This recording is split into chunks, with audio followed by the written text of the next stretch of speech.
ভাইয়া ওই যে দেখো আলিশ চলে আসছে। কি ব্যাপার মোনা? মোনা বলছিল বিজনেসম্যান, কিন্তু ও আসছে রিক্সায়। ভাইয়া প্লিজ এভাবে বলতে হয় না। মোনা আমাকে খুচরা 20 টাকা দাও। এই যে থ্যাংক ইউ। মোনা, ওর কাছে 20 টাকা দেওয়ার মতো টাকা নেই, মানে কার সাথে দেখা করতে আসছি? ভাইয়া তুমি এভাবে কেন বলতেছো? শুনে ফেলবে তো। চলো। হ্যাঁ ভাইয়া গিয়ে বসি। স্যার আপনাদের বিল।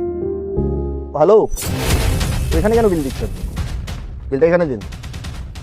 যার কাছে রিক্সা ভাড়া দেওয়ার মতো 20 টাকা নাই, সে মানুষটা দেবে হোটেলের বিল। আপনি জান, আমি বিল পে করে দিচ্ছি। জি স্যার। ভাইয়া তুমি এভাবে কেন বলতেছো? ও শুনতে পেলে কষ্ট পাবে না?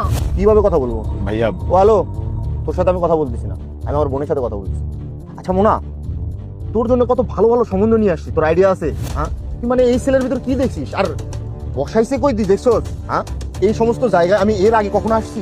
ভাইয়া বলছিলাম যে আপনি যেমনটা ও হ্যালো, আমি বললাম না তোর সাথে কথা বলতেছি না, আমার বোনের সাথে কথা বলছি। আর মোনা পুরো বোন, বাসায় কিন্তু আব্বু আম্মু জানে না।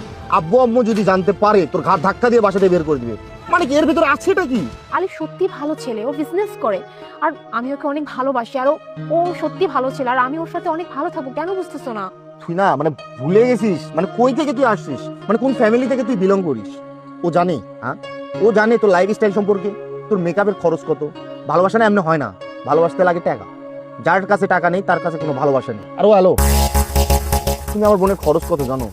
ওর লাইফ স্টাইল সম্পর্কে তোমার ধারণা আছে? তুমি যা সারা জীবনে কামাও, আমার বোন তা 1 মাসে খরচ করে। স্যার এই যে আপনার গাড়ির চাবি আর এই যে বলো, গাড়ির চাবি, গিফট বক্স, মানে বুঝলাম না। তুমি যাও, আমি দেখছি। অ্যাকচুয়ালি ভাইয়া আগে আপনাকে বারবার এই কথাটাই বলার চেষ্টা করছিলাম যে আপনি আমাকে যেমনটা ভাবছেন এরকম কিন্তু না। মোনা আপনাকে যা বলছে সব সত্যিই বলছে।